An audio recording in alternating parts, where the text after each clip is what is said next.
اما بعد از اینکه بالغ شده حالت تغییر کرده و ولذا زن فرعون خیالش این طرف اون طرف میره و اینجاست که اسلام به انسان دستور میده که انسان چشم پوشی کنه، قد بصر بکنه. هر آنچه که باش تحریک انسان میشه انسان نگاهش نکنه، برای که اگر نگاه کردید دیده بیند و دل کند یاد. وقتی دل یاد بکنه شما رو به اون طرف میکشه و یا با حلال از راه ازدواج و عفت، یا اینکه اگر نرسی بهش با ناراحتی و پریشانی سر میبری. ولذا خداوند به زنها دستور میده که مفاتنشون و فتنگاهاشون رو بیرون نکنن مگر افرادی رو که از محارم باشن، مثل شوهر، پدر شوهر، فرزندان شوهر، برادرزادگان، خواهرزادگان، اینایی که محرم هستند، یا همسران شوهر، یا ملک یمین، یا کسانی که بالغ نشدن. اینها فقط اجازه دارند که بین زنها رفت آمد بکنن، پناه بر خدا در این عصر اخیر. یا پیرمردی که اصلا به زنها چون پیر شده که پرتوت شده، به زنها رغبتی نداره، که بسیار کمه البته. ولذا نگرش زلیخا همسر فرعون راجع به یوسف در بچگیش فرق میکرد تا جوانیش. ولما بلغ اشده آتیناه حکما و علما و كذلك نجزی المحسنین. چون یوسف به سن رشد رسید، سن کمال رسید، حکمت و علمش دادیم و این گونه به نیکوکاران پاداش میدیم. و یوسف علیه و نبینا السلام در اثر پاکدامنیش، در اثر طهارتش، خداوند بهش پاداش داد. همچنان که عرض شد اون پاداشش علم و حکمت بود. با این علم و با این حکمت که دقیق ترین مطالب رو درک میکرد، پیچیده ترین مشکلات رو حل میکرد، گره های سیاسی رو، معضلات سیاسی رو با تدبیر خودش میگشود. الان یوسفی که کودک بوده، به نشاط جوانی رسیده، و لذا نگاه های زلیخا کم کم نسبت به او عوض میشه. الان زلیخا عاشق دلباختش شده، مثل یک اسیر فانی در جمال معشوقه. اگر زلیخا در آغاز مثلا با آمرانه باش رفتار میکرد، الان با نظر عجز بهش نگاه میکنه، اونو مرکز آمال خودش میدونه. با نظرش نسبت به یوسف سراسر تضرع و التماسه. یوسف مثل گل معطر و خرم آثار جوانی درش پیدا شده. مصر باستان که از مراکز تمدن قدیم بوده، بهره وافری از تمدن داره. جمال یوسف رو از زیر پرده بیرون آورده. لیاقت کم نظیر را که خداوند در وجودش به ودیعه نهاده، الان خودنمایی کرده. این جوانی و این جمال و آن ناز و نعمت که در خانه عزیزه، و آن صورت زیبای زلیخا که از زیباترین زنان زمان خودش بود، همه مقتضای همه اینا این بود که یوسف جوان از حد اعتدال خودش بیرون بره، از حد تقوا، از رسوم خداپرستی منحرف بشه. برای هر یک از این نعمت ها برای انسان بزرگترین فتنه، بزرگترین آزمایشه. این الشباب والفراغ والجده مفسدة للمرء ای مفسده. جوانی و فراغت خاطر و قدرت بزرگترین مفسده ها بر انسان هستند. یوسف در زندگی خودش همچنان که بارها عرض شد به آزمایش‌های بزرگ مبتلا شد. گرفتاری‌هایی که زندگی معنوی و روحیشو در لبه پرتگاه انداخته بود. چون این جوانی که در اوج قدرت، همه وسایل عیش و همه اسباب شهوترانی براش مهیاه، از اون طرف زلیخا که قهرمان جمال به دورش میچرخه مثل پروانه، هر ساعت حاضر خودشو قربانی کنه، در هر نشست و برخاست و در هر رفت و آمدی در برابر همه ملاطفت ها و خدمت ها از یوسف توقع داره که یک نگاه مهرآمیز و یک تبسم روح بخش بهش بندازه. لیکن عفت طبیعی و حیایی که خاصیت طبع ساده و نورس و نجیب یوسفه، یک مناعت و خودداری بهش بخشیده که هر ساعت از بی‌اعتنایی عاشق خودشو میکشه و در مقابل عاشق دلباخته خودش مقاومت به خرج میده. لیکن شعله های عشق زلیخا پرهیجانه، همه این موانع رو میسوزونه، همه پرده ها رو میخواد کنار بزنه، این سدهای محکم میخواد بشکنه. لیکن خداوند متعال دو سد بزرگ میان عاشق و معشوق، میان زلیخا و یوسف قرار داده. یکیش سد حکمته و درستی و درست فهمی و دیگری سد دانش و معرفت علمه. و آتیناه حکما و علما. اگرچه یوسف بنده زرخریدشونه، زلیخا نسبت به او بانوی حرم نفوذ کامل داره، لیکن نور نبوت، هیبت دین، هیبت معنویت یوسف در نظر زلیخا بسیار بزرگ جلوه میده. زلیخا با همه حشمت و جاه خودش در تحت نفوذ معنوی یوسف قرار گرفته، نمیتونه برخلاف رضای او برش چیزی تحمیل کنه. عشق زلیخا طوفان‌های خطرناکی درش ایجاد کرده. اگرچه برای یوسف عیب نیست که زنی عاشقش بشه، فداش بشه. تمام زنان امتهای پیامبران باید پیامبرانشون رو دوست داشته باشن، براش جان فدایی کنن. لیکن زلیخا و عشق شهوانیه، معنوی نیست، دینی نیست.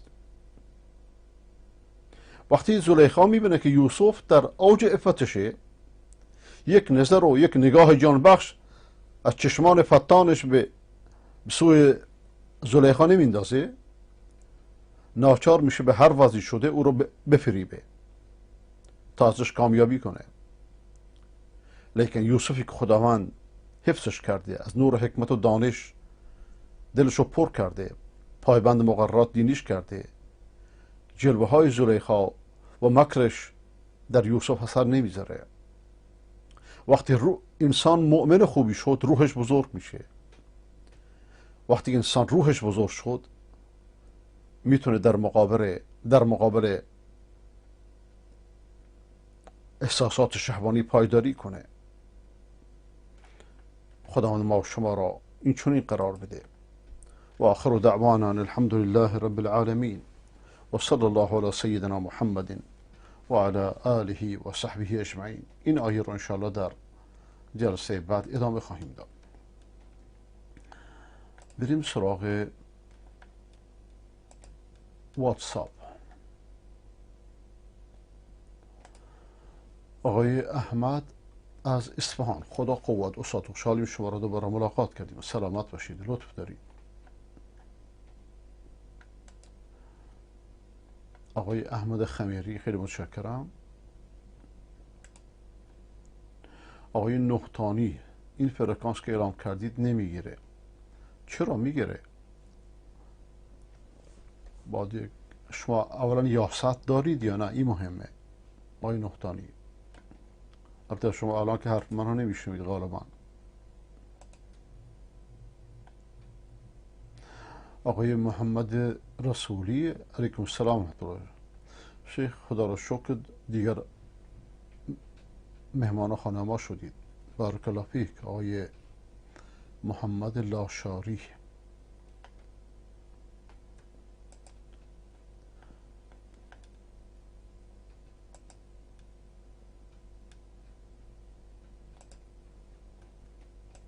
آقای بشار بلوچ: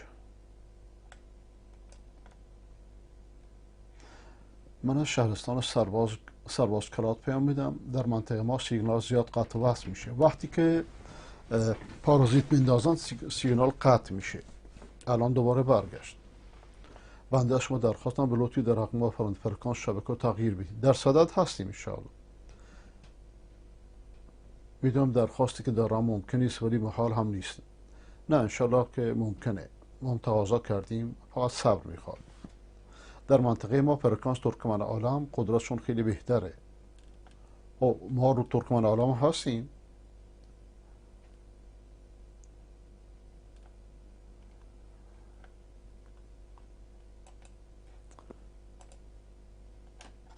خانم نسیم توحید خیلی متشکرم. آقای محمد از زاهدان: اینترنت صدا ضعیف است. امشب یوتیوب برنامه نیست. نمیدونم والا، من قرار بود که بشه.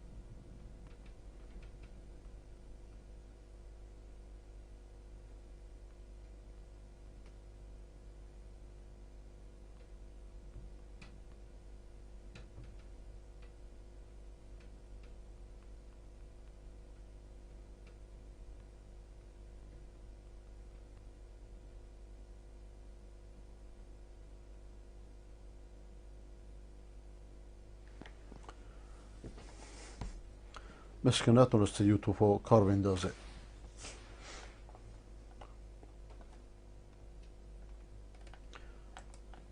خانم فاطمه: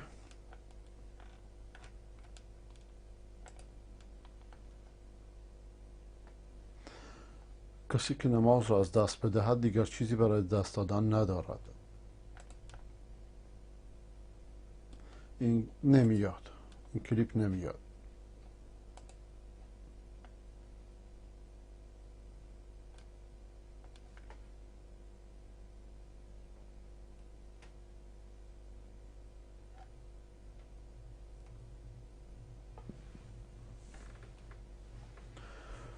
آقای محسن دوست آقای پرنام: بی وجدان های لندن نشین، فقط با روزه گرفتن بدون رزق این روزه گرفتن گناه داره. شما در لندن و کاخهای آنچانی فقط شعار میدهید و بس. نه آقا، ما شعار نمیدیم. ما تو کاخ هم ننشستیم، یه خونه اجاری نشستیم، بسیار عادیه. و بس حرکت عمومی و عملی کنید. چطوری یعنی؟ با فوت کردن میشه؟ حرکت عمومی همینه، مردم بیدار کنید. امثال شماها رو که سینه میزنید بیدارتون کنید تا آدم بشید.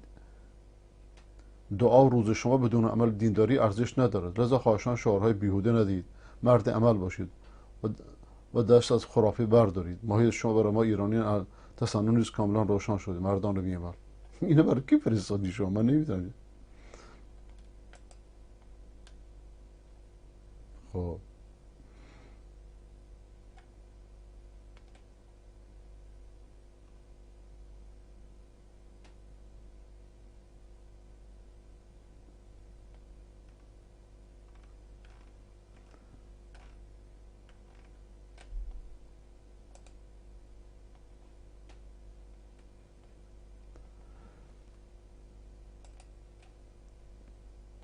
آقای حاجی محمود: بله، پیش شما دیده میشه یا نه؟ آقای اشکنام هدایت شده: احتمالا شما خبر ندارید برنامه رو اجرا میکن در حالی که اصلا پخش نمیشه. نه، من اینجا تلویزیون جلومه. اون ساعتی که شما دیدید یه چند لحظه قطع شد، دوباره برگشت.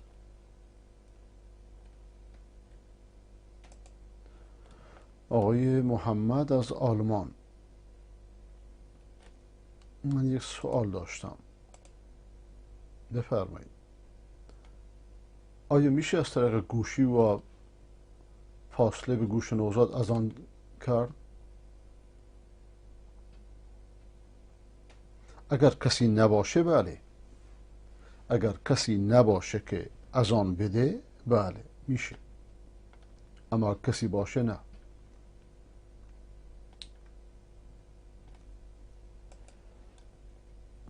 سلام برادر عزیز، من یه سوال داشتم. بفرما، ما یه برای سوالش هستیم.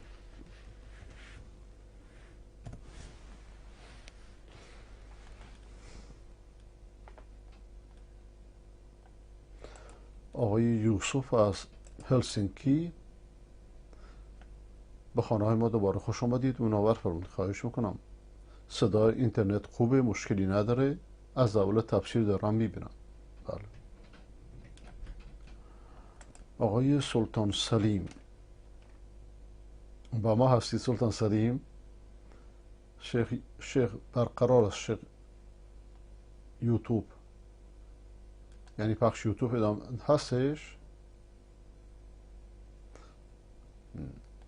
نمیدونم.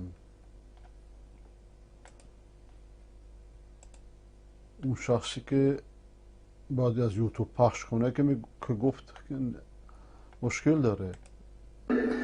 در هند هندوهای گوپرست، انسانهای جاهل و نادان، امیدوارم که این صدا به مسئولین هند و اینها برسه، چون الان حالا صحبت با اندک دقیقه تمام دنیا پخش میشه.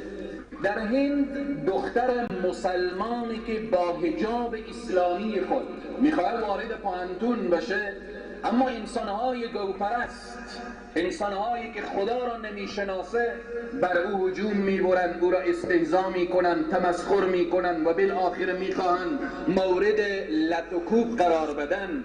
ولی دختر مسلمان، خواهر مسلمان من و شما در هند با صدای بلند الله اکبر دنیا را طنین انداز کرد و در تمام دنیا حجاب اسلامی را نشان داد. من میخوام این نکته اشاره کنم برای حکومت هندوستان که شما نمیتوانید که بالآخر جلو حجاب را بگیرید. در هندوستان ما دیوبندی داریم که از برکت دیوبند دنیای قاره آسیا که خیر قاره های مختلف امروز شاگردان دیوبند ازهر من الشمس و می درخشند. امروز الحمدلله بناهن از حکومت هندوستان این را می طلبیم که پیش روی او انسانهای بدبخت و شقی که به حجاب اسلامی خواهر مسلمان ما توهین کردن با اونها برخورد جدی صورت بگیره. به ما فرق هند و چین و عرب و عجم نداره.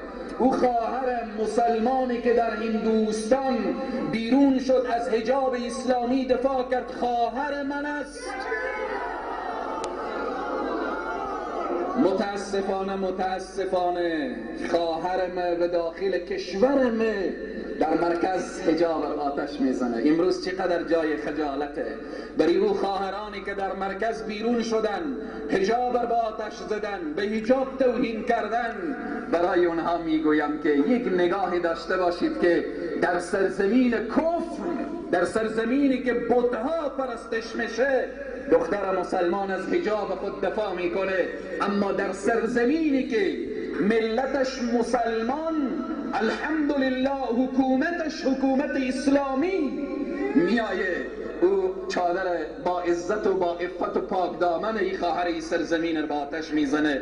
دعا میکنیم بار الها پروردگارا او خواهر ما و امثال او خواهر ما که در هر نقطه ای از دنیا که قرار دارن و از دین و از اسلام و از حجاب دفاع میکنن پروردگارا اونهایی که خار مغیلان بر چشم کفار هستند، پروردگارا اونها را پیروز بگردان، موفق داشته باش، حفظ بفرما، عزت و عفت و پاکدامنیشان را حفظ بفرما. خوشا به حال تو خواهر مسلمان، خوشا به حال خانواده تو، خوشا به حال همان کسانی که تو را تربیت کردن که در کشور کفر، در قلب کافر، در سرزمینی که بت پرستش بشه.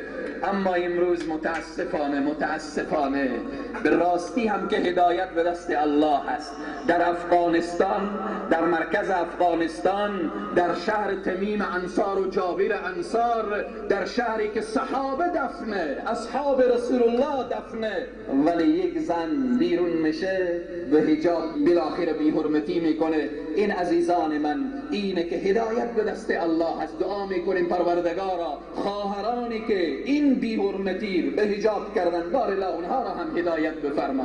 پروردگارا ما این را اشاره کردیم که این صدا به گوش این خواهران نافهم و ناآگاه ما برسه و برایشان یک انگیزه پیش بیایه تا اینکه متوجه بشن که در هند، در کشور گوپرستی، بتپرستی، در کشوری که خدا را درست و صحیح نمیشناسن، دختر مسلمان از حجاب خود دفاع میکنه، ولو که میگه من کشته بشم، تکه تکه بشم، ولی حجاب من از سر من دور نمیشه.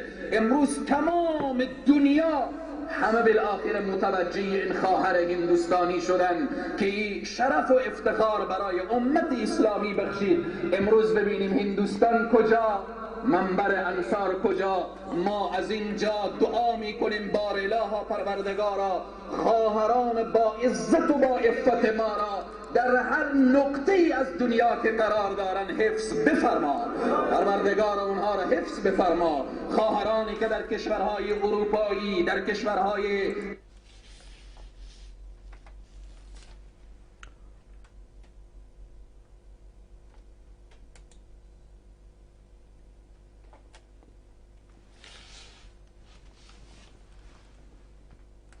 جزاه الله خیرا.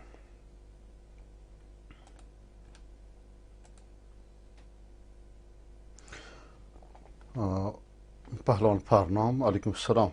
خسته نباشید، سلامت باشید. خداوند را شاکرم و خیلی خوشحال هم از دیدار مجدد. انشاءالله همیشه صحیح و سالم باشید. خیلی متشکرم. اگر بچه ها هم جلوی نمازگزار رد شوند نماز دچار مشکل میشه. بچه غیر مکلف نه، بچه کوچک نه، اگرچه بهتر اینه که انسان یادش بده، لیکن کسی که بزرگ آمدن از جلو نماز رد نشه. ولذا سنت بر اینه که انسان یک ستره بذاره. هر چیزی میخواد یه چیزی که خورده بلند باشه که بهتره. سنت بر اینه ستون باشه، صندلی باشه، هر چیزی. حتی یک چیزی رو یه تسبیح بذاره، یه خط بذاره.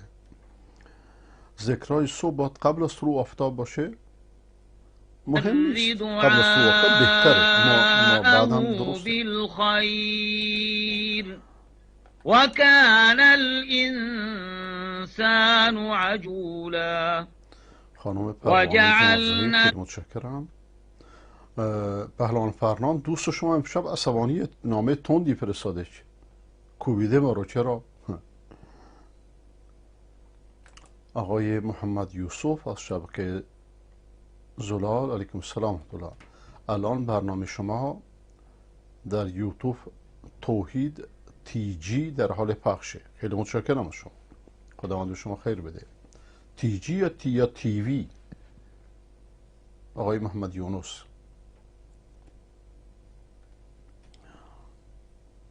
آقای محمد شریف از تاجیک سلام و دکتر. برنامه شما را در توحید تی وی لایو و یوتیوب و تلگرام تماشا کرده نمیتوانیم.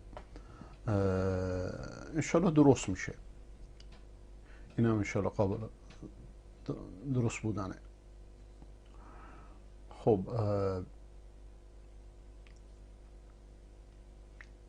این بک‌گراند گذاشتید خیلی خوبه، لیکن جلوی میز کعبه طوری نشون داده بشه که طواف پخش مستقیم باشه. یعنی در این حالی که اونجا طواف پخش مستقیمه. این ممکنه. من به مهندس گفتم درستش کرد. اگر لطف کنید کوچکترش کنید تا ظاهر بشه. آها درست.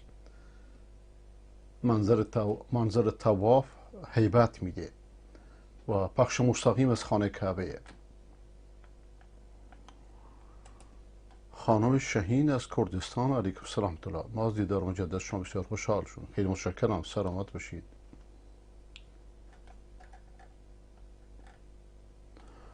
آقای محسن هدایت شده، فرقه جدید سنگ بلعان در سرندج، خدا آخر عاقبت مردم بخیر کنه. تصوف و تشیع همش مبناشون بدعته. خداوند همه را هدایت بکنه. اینا سنگ بلعان، سنگ میبلن که چی یعنی؟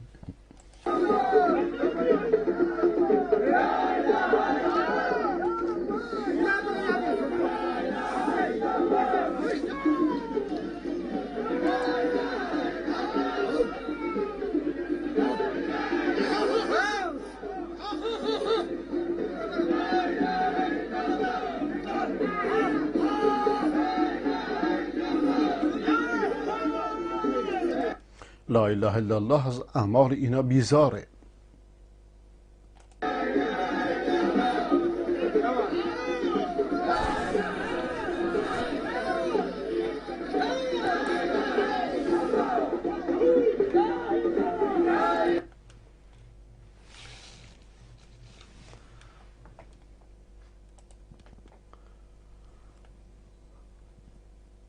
کسی که لا اله الا الله میگه باید بر مقتضاش رفتار کنه. مقتضاش عبادت های شرعی است، نه سنگ خوردن.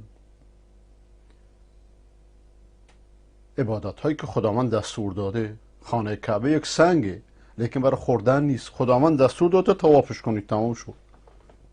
اگر همینو خانه کعبه رو خداوند دستور نمیداد، یه بت پرستی می بود، یک ارتداد می بود. یه فرقه ذکری هستش در بلوچستان و پاکستان، از زمان انگلیس درست شد، استعمار انگلیس. اینا یک کوهمرادی دارن، یک کعبه‌ای دارن در خودشون اونجا. این ارتداد، خروج از دین کلا. چرا؟ چون خدا دستور نداده.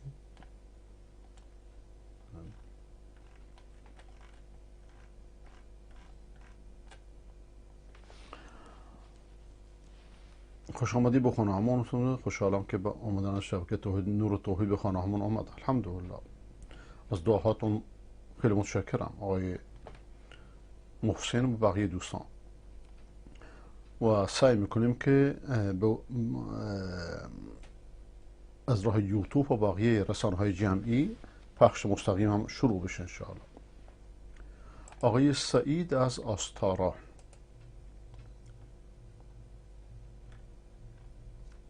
سلام. خوشحالیم که شما را داریم. میبینیم منظور خدا از تیمم بر خاک چیست؟ منظورش آسان گرفتنه. همه خاک ها خار و خاشاک دارن، مهم نیستیم. حتی در بیمارستان هستی به دیوار هم میتونید دست بزنید و مس بکنید وقتی خاک ندارید. لیکن مسئله چیه؟ مسئله اینه که این دین آسانیه. مهم اینه که مطیع دستور خدا باشید در هر حالتی. آیا می شود با خاکایی که در خانه هست تیمم کرد؟ مثلا خاکای زیر فرش یا خاکای داخل، هر خاکی که باشه، مهم اینه که پاک باشه. چقدر باید دست ها با خاک آغشته بشه؟ زیادی کم، اصلا آغشته نباید بشه. یه دست میزنی، فقط خاک دست میزنید، بس میکنید، فقط همین. خوشحالیم که شما رو داره میبینیم. منظور خداست. بله اینو جواب دادم.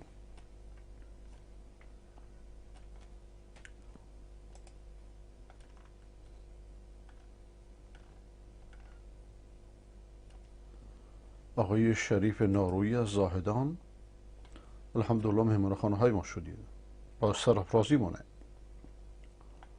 خدا بهتون خیر بده.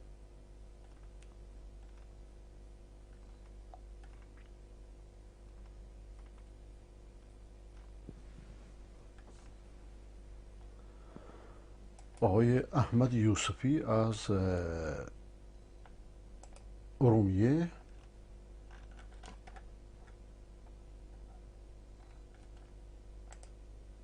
اسلام صلاح الدين الايوبي الكردي. صلاح الدين كردي. صلاح الدين ده كردي. صلاح الدين الايوبي الكردي. كلامه يعطي من احسن ما في تاريخ الكرد. ولكن انسان وتقمنوه في مكتوب باللغه الكرديه يا شيخ. في عهد صلاح الدين فنظم القصائد في مصر على ان المشركين في ذلك احترسهم ووضع رسمه في الكنائس قال فحطوا بأسفل.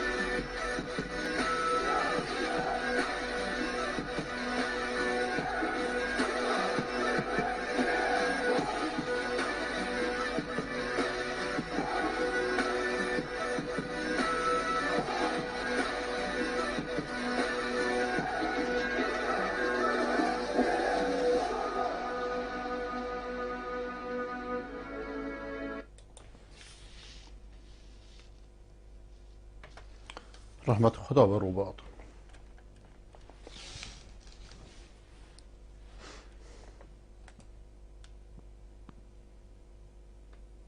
آقای مهدی از بندر کنگ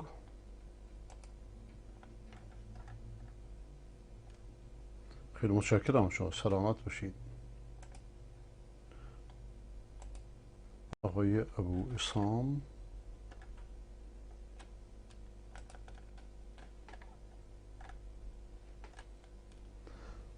من اسم اصلی هم فلانیه، یک اسم مستعار دارم که خیلی من رو با این نام میشناسند و صدا میکنند. این اسم مستعار من مصعب است. راجع به این اسم سوالاتی هم ذهن من.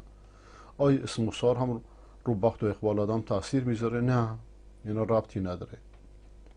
چون چند جا رفتم برای خواستگاری، اولش گفتم بله خیر میشه و جا دیگر حتی قبول کردن، اما همین که میخواستم بریم برای عروسی قبول نکرد. نه اینا ربطی به اسم نداره.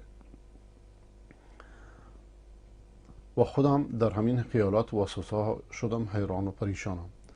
نه هیچ پریشان نشو، همه چی به نصیبه. مهم اینه که شما دنبال اسباب باش، بقیه دست خداست. آقای هدایت شده هیئتی خیلی خوش آمدید.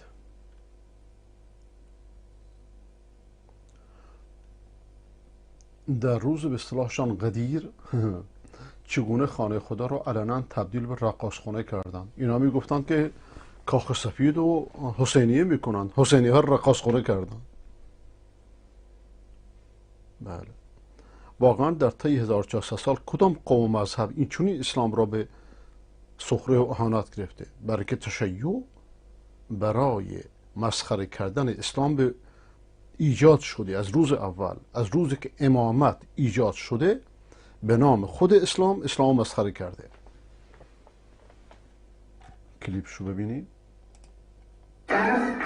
بیا چونه بیبی عقدم حالا آمده جشن تاجا میشرم به من حالا مرگ بر آمریکا کاتولان دست زمین رفته بودیم خیارم مرگ بر امریکا خدای مستون خدای میپرستون چون نکنی اون رو که دست ما برسون که دست ما برسون. بله این هم مساجد این آقایون. بتخانه مساجد نیست اینا.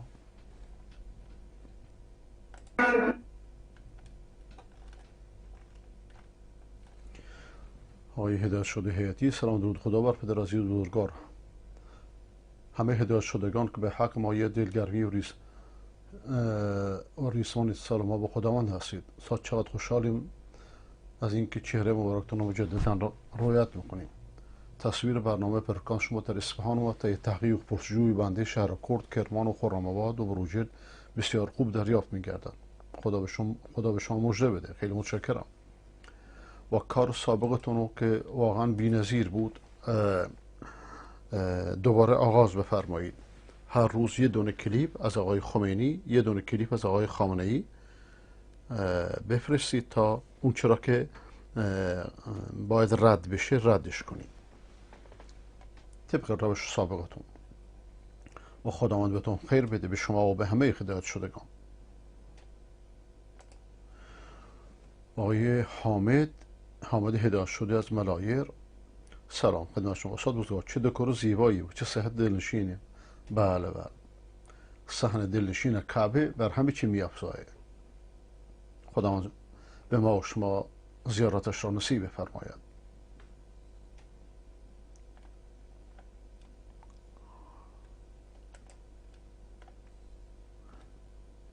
بشنوید این دجال چه میگوید. میگوید کم بخورید تا مثل ائمه دستشویی نرویم. ائمه دستشویی نرویم. چطور ائمه؟ پیامبر دستشویی میرفت، ائمه دستشویی نمیرن؟ ائمه رو خدا کردن، نه؟ ائمه ای که خود از اهل سنت بودن، با هیچ یک از عقاید شیعه رو نداشتن، اینا رو اومدن یه طوری درستشون کردن که با این ائمه رسالت رو به هم بزنن. این از مکر سامری ابن سبا و انصارش. اینا خیلی بالاست، اما به قدر خود آقا کم بخورید. آقا چی؟ بگید کم بخورید. اینا خیلی بالاست، اما به قدر خود آقا کم بخورید. آقا چی؟ بگید کم بخورید. گل زیادی نخور.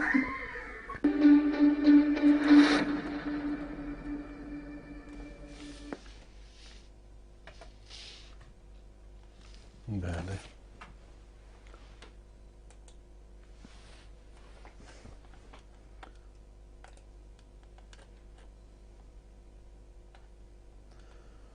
آقای سلیمان کاوه خیلی متشکرم از شما، با ما هستید. پس آقای سلطان سلیم، عراق جدید، یترحمون علی الشهداء صدام حسین. ببینیم از آخر ببینیم. آخوند: از زمان پیامبر تا کنون هیچ چیز خوشی نبوده جز انقلاب اسلامی ایران. بدترین انقلاب دنیا، سیاه روزترین انقلاب دنیا. ولی خب آخوند کارش دروغ گفتنه دیگه. پس انقلاب اسلامی همونطور اینو چیکار کنم که صفحه رو پر کنه؟ پس انقلاب اسلامی همون بله.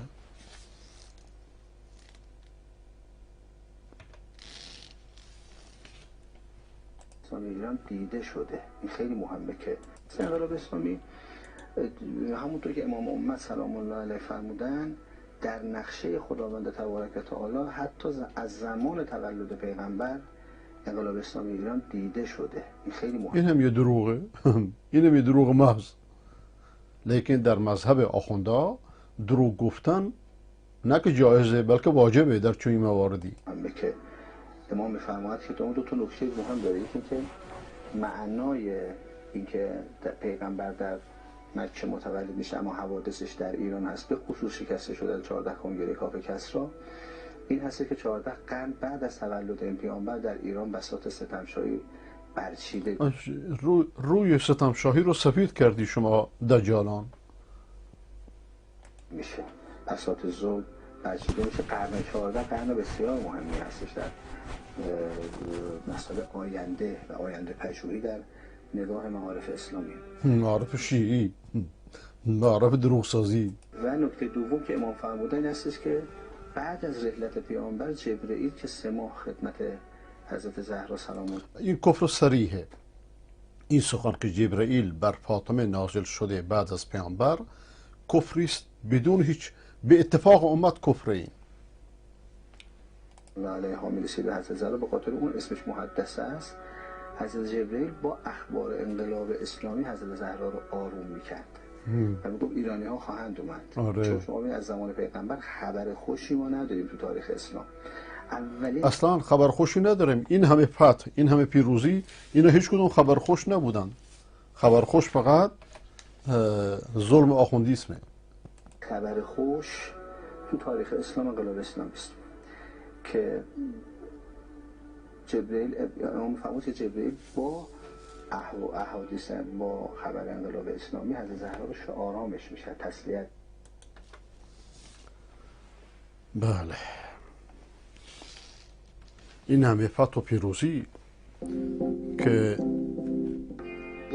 مسلمانان 12 امپراتوری رو انداختن به زمین، 1400 سال بر دنیا حکومت کردن، 1300 سال حداقل. این هیچ کدوم خبر خوش نبود. آمدن خمینی خبر خوشه؟ بله.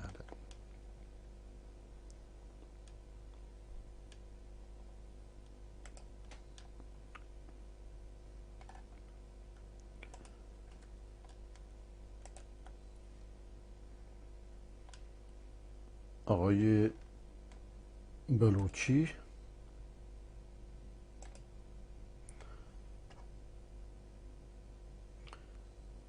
من سره أن يتمثل له الرجال قیاما فلیتبوأ مقعده من النار. هر کس دوست داره که مردم براش بیستند باید جایگاه خودش رو در دوزخ آماده کنه. صحیح ابو داود حدیث شماره 529 و ترمذی. بله این حدیث که درسته، خودتون هم نوشتین که صحیح. و کسانی که قدمگاه درست میکنند، کسانی که میرن پاشنه بلند میکنند برای وضو گرفتن این مولوی و اون مولوی، حکمشون حکم همین حدیثه. و تکبر دینی خیلی بدتر از تکبر بیدینیه.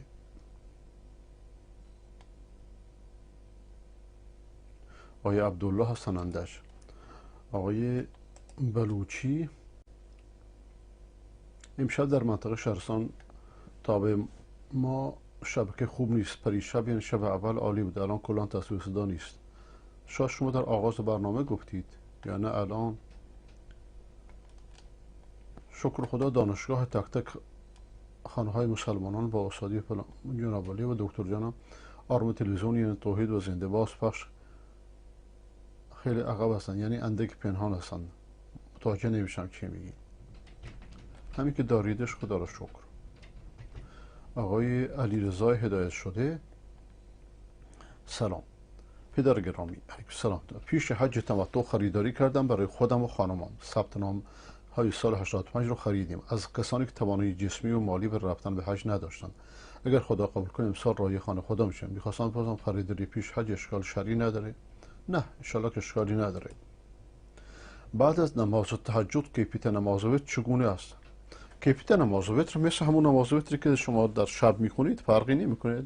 3 رکعت نماز وتر میتونید با همش بخونید، میتونید 2 رکعت جدا و 1 رکعت جدا بخونید که این صحتش قوی تره. یا میتونید مثل نماز مغرب 3 رکعت با هم بخونید ولی در رکعت اخیر قنوت بخونید که احناف همین کار میکنن. جمهور نه، 2 رکعت جدا 1 رکعت جدا میکنن.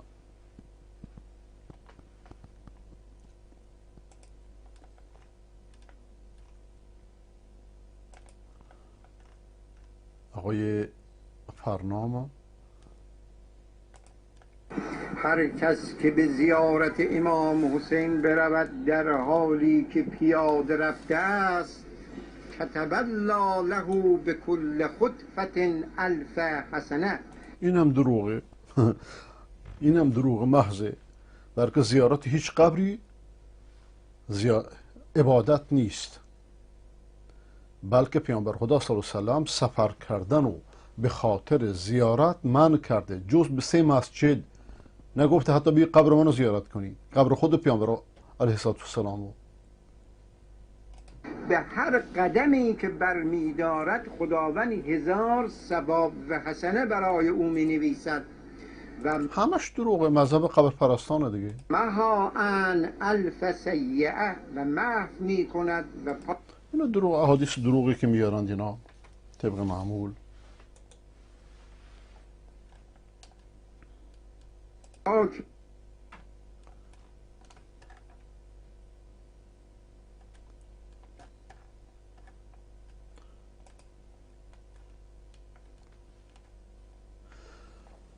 این رو استاد برای نقد امشب از خامنه‌ای میفرستن، بسیار تعجب‌آور است. این سخن رو از فردا با تفسیر میکنن. بسیار خوب، دست شما درد نکنه. خدای درباری میگن که فلانی گفته است که پیغمبر نتوانست. بله من خدای درباری میگن که فلانی گفته است که پیغمبر نتوانست. بله من عرض میکنم پیغمبر نتوانست. اگر توانسته بود که آخوند درباری حالا نبود. همه میدونیم که در زمان پیغمبر وضع جوری بود که پیغمبر حتی ببخشید 1 دقیقه. پیغمبر نتونست، شما تونستید. خاک بر سر. خدای درباری میگن که فلانی گفته است که پیغمبر نتوانست. بله من عرض میکنم پیغمبر نتوانست. اگر توانسته بود تا آخونده درباری حالا نبودی. جوابشو بده. شما پیغمبر را عاجز نشون میدید. خداوند بر پیغمبری شهادت داده و تاریخ هم ثابت کرده که موفق ترین بشر در طول تاریخه. فردی موفق در طول تاریخ نه قبل از او مثلش بوده نه بعد از او. شما میگی نتونسته به خاطر یه موهومی که تو ته چاش کاشتینش به نام امام زمان که امام کوران و کرانه. همه میدونیم که در زمان پیغمبر وضع جوری بود که پیغمبر حتی احکامی که میخواست بگد تغییر میکرد بذارد. دروغ محض. خاک بر سرت. پیغمبر تغییر میکرد؟ شجاعترین فرد بشر تغییر میکرد؟ لیکن که شرم نداری، که آزرم نداری، هرچی دلت میخواد بگو. پیغمبر تغییر میکرده؟ اگه تغییر میکرده چرا همه جنگ میکرده؟ اگه تغییر میکرده چرا به طور معدل هر 50 روز یک جهاد شرکت میکرده؟ چرا دندان مبارکش کسته؟ چرا پاهاش خونی شده؟ کسی که تغییر میکنه مثل تو میشینه دروغ میگه، میره فرانسه دروغ میگه، سر مردم کلاه میذاره. اینا مولای دینن؟ اینا دجالان تاریخن.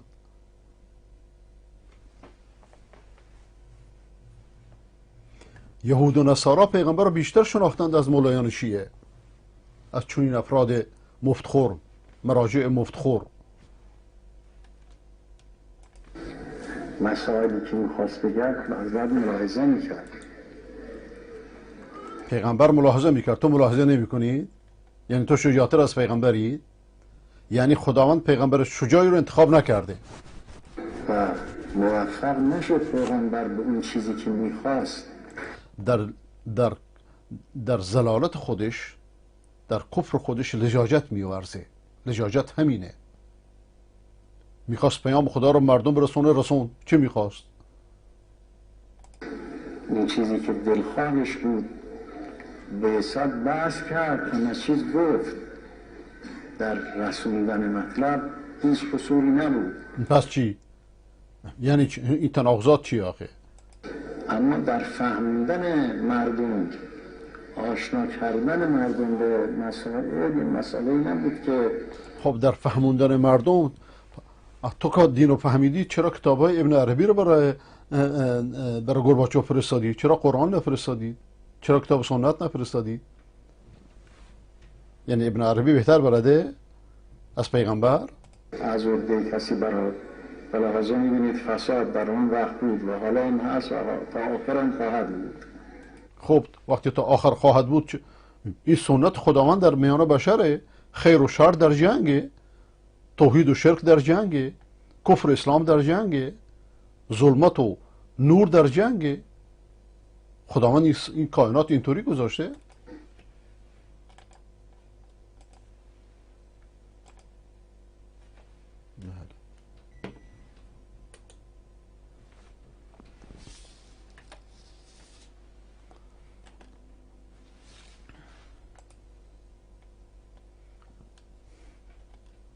آقای احمد از روسیه، سلام علیکم و علیکم السلام ورحمة الله. پیشنهاد دارم در صورت امکان با خواهر سیمین اگه همکار شوید برای مسلمان و افغان زمین خدمت بزرگ کردید. الان که برنامه خودم شروع شده که نمیتونم جای دیگه شرکت کنم، ولی خانم سیمین خانم بسیار محترمیه.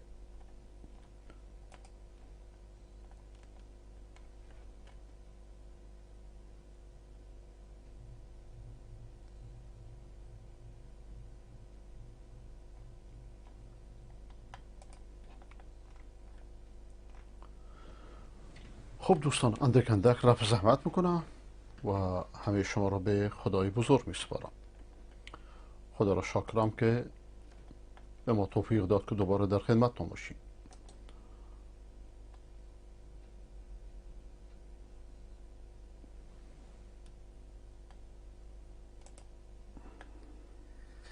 الله مسلم از سر نبی بیگانه شد، باز این بیت الحرام بتخانه شد.